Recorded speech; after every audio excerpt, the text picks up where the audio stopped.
I think that's what happened. He hung onto the ball just out of just death grip. Well, you know what?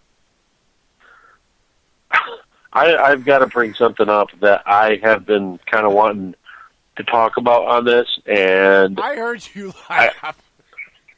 because I have been backing this guy for the past week since a news update came out, and what I saw today from him confirmed why I had the little doubt of maybe we shouldn't bring him in.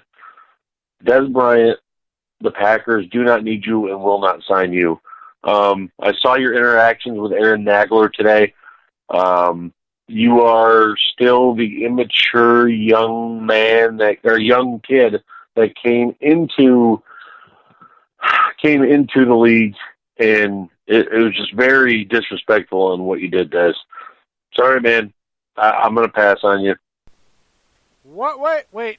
Look, I have been busier than shit all damn day. I have not gotten on my Twitter feed hardly at all. Like, what? Like, whoa, what? A lot. Okay, Back a up bunch here. of fans. What's going on? I'll start from the beginning. A lot of fans, starting yesterday, were basically come out and trying to expect MVS to come out and be this Devontae Adams type wide receiver, like where he's going to come out and just burst onto the scene. But what did we say, Jay, that MVS is going to do? He's going to do like the other wide receivers the Packers did, or I'm sorry, he's going to do exactly what the other Packers wide receivers, like a Jennings, a Nelson, they're going to need a couple years and then come onto the scene. That's what they're going to do. And a lot of fans are wanting MVS to do stuff now.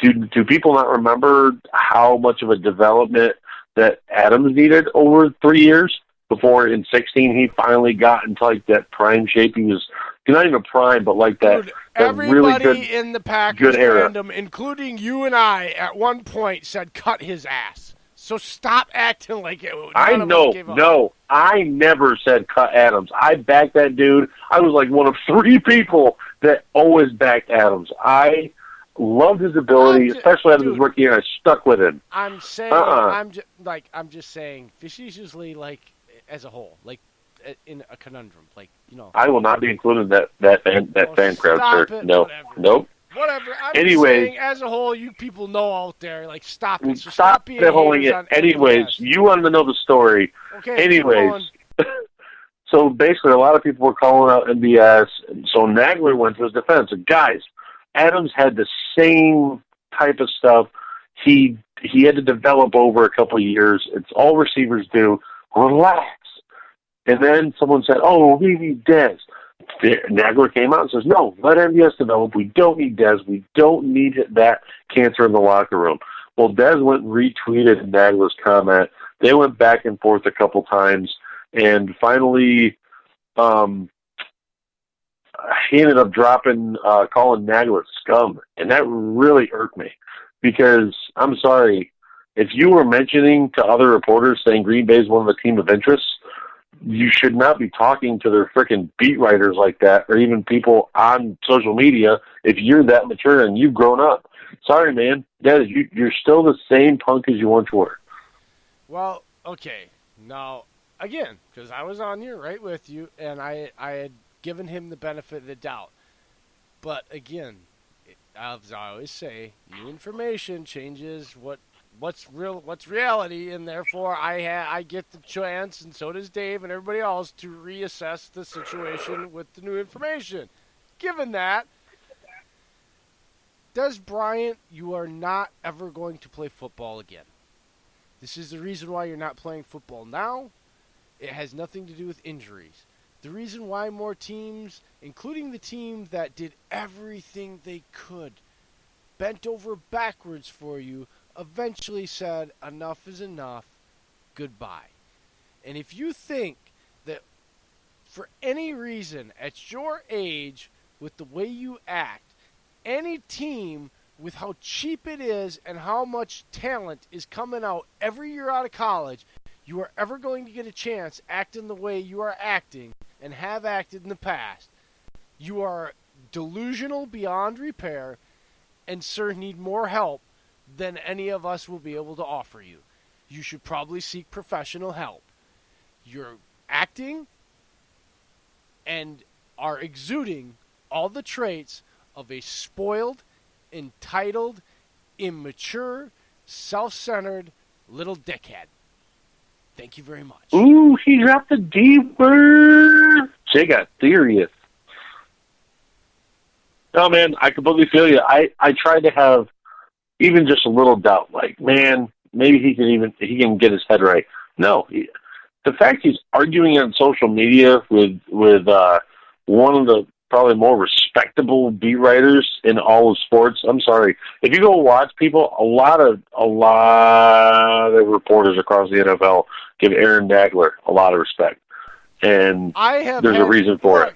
I have had spats with Aaron Nagler where we have literally called each other asshats and then laughed about it, and I have all the utmost respect for him.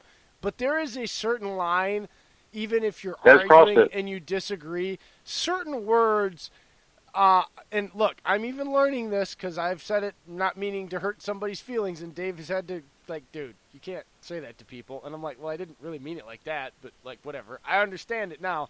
Like, you can't call people scum, okay? You can't call their pieces if they're writers shit, okay?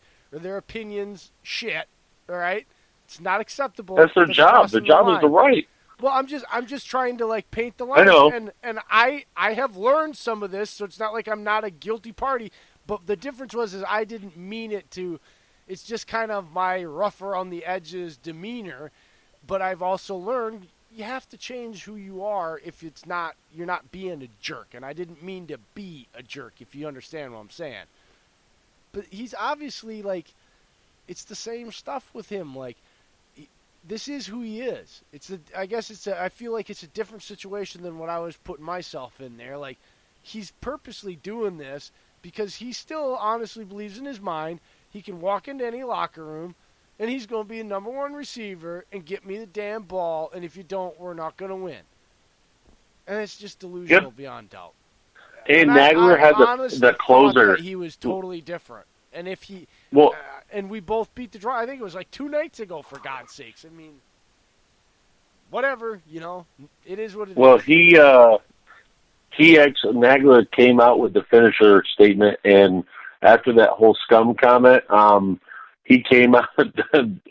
came out and said, "You just proved my original point. We don't need you," and then just muted him. Yeah, see, the problem with Dez is that Dez isn't considered one of the most intellectually football smart people, and then you're out in the world, and I'm sorry, but dude, like, Aaron Nagler could outword me and tie my brain up in confusion in a matter of seconds if he wanted to. Like, when it comes to wordsmithing and in football intelligence and putting that into writing and coming up with quick-witted things to, like, he has literally tweeted me something ripping on me that took me 2 days to like pick through it and figure out what the hell he actually said. Like, he's just slick like that. You're just not going to compete with him. Like, he was in a no-win situation with Nagler there. Also, hey, before we call our good buddy Chad, I'm going to go ahead and say this. As a former rival, Adrian Peterson, huge respect, moved into 5th all-time for touchdowns as a rusher. 107 rushing TDs. That's awesome. Still doing it. I love it. The guy rushed for 1,000 last year, still putting up rushing touchdowns. I'm all for it. I love watching him play. Even when we played against him, he was such a good back. Like, I hated playing him because I knew he was going to put up like 150 yards every time. But I know we'd still win because they don't have anything else around him. But still, Adrian Peterson was amazing. This one is a hard one for me because as a football player, I absolutely love to watch him play. It's hard for me to even love him, watch him play because after the thing with his 3-year-old son, I was out on him. I was done. I have kids. Like, to me, I don't give a shit what your parents did to you, not to get into it, but, like, there's no excuse. Like, you're an adult. You know what abuse is. You can't make your kids bleed. You don't do that to a 3-year-old. Kids that are that little, like, I was out after that, and so it's really hard for me. I.e. Tyreek Hill. And it just. Yeah, so it's hard. No, for me to I watch hear him you, man. play. That's why I didn't talk about his off the field stuff. I just congratulated him on moving into 5th place. But I will say this. It is a little frustrating for a guy that, I don't care. What is he, like 32, 33 now? He is 36, I believe. What? He's up there. Adrian is up there. Yes. You better Google that shit. I swear to God, he's like 33. Yes. He's not the same age as me because he came into the league 2 or 3 years after Rodgers. Yeah, people won't believe Kenny Clark's 23 either. I'm telling you, dude. I think you're off on that one. He said, I'm telling you. I'm telling you, dude. I think you're off on that one. I got a feeling. But anyway, I guess my point was... Well, that was Adrian Amos. Whoops! I was about to say that is not. He's not 26. That's his number he wears, but that's not. No. He is 34, almost going to be 35. Okay, so I said 33. I was closer than you at 36. You said 32. I said 33. No, you didn't. Anyway. You're in your own Mile High land, remember? You don't know what you're talking about. Yeah, that's true. Guys, we should get on our guest. He's finally ready for us. Hold on. I know. We're going to call him in just a second. But my point about Adrian Peterson was going to be this. You got me sidetracked with his age and everything else. My point is that the guy can still clearly play, and he's very productive, but he's got his style. He's not a good zone runner. He's a good power runner. What baffles me... He's a hammer, yeah. Yeah, what baffles me, though, is that that's not what Jay Gruden wants, and Jay Gruden won't run power plays for him, and so he's just got this guy suited up, sitting on the bench, and going, oh, you can be my goal line back. Just release the guy or trade him. Let him go somewhere because you're... Like, okay, I know what I said. I'm out on him. But to me... When guys aren't hanging on, just trying to get a few carries here, he had here 1,000 and there, last year in the same system. He is not hanging on, trying to like, oh, I can get 100 yards this year, or like I can get 340 yards this season, and I can do that for 5 years, and that'll push me almost, that'll push me to number 2 or whatever on the all-time rushing. Dude, that's not what he's doing. If you give this guy the rock, dude. In a power running scheme, you can still hand him the rock 25, 30 times, and he will get you $150. I almost guarantee it. Now, he might not be able to do that like he used to, but I bet you he could do that 6 out of 10 games, let's say. And the rest of those games, he's going to get you 80 to 100 yards on 20 to 20. Like, I honestly, when I watch him play, I think that. Now, he might get nicked up, miss a couple games. But I think the dude, yeah, like you said, he rushed for 1,000 last year. This is not an example of a hanger-on, and it's frustrating for me to watch an athlete get his extended part of a career where he's like an anomaly and a coach literally just wasting, like, he could wake up next year and this just be over. His body just gives up. And, like, it's just aggravating from an ex-athlete's point of view. And Dave, like, you're wasting the guy's like chance of actually doing something where he's clearly able to be productive. If you don't want him or won't let him be productive on your team, let him go somewhere else. This isn't a 26-year-old running back. You don't see this very often. And again, y'all know how I feel about him personally, but the league and other fans deserve to get to see a guy at his age go somewhere and light up the league, because it just doesn't happen. He's a generational talent. It's a shame that Jay Gruden's being so stubborn and crap that he won't start Haskins, and is clearly the better quarterback. Right. It's baffling, and it's I don't know. It just irritates. Sorry, it was a rabbit hole, but I wanted to get it out there. Yeah, call our guest now. Fine. I'll call it. We've only been waiting an hour.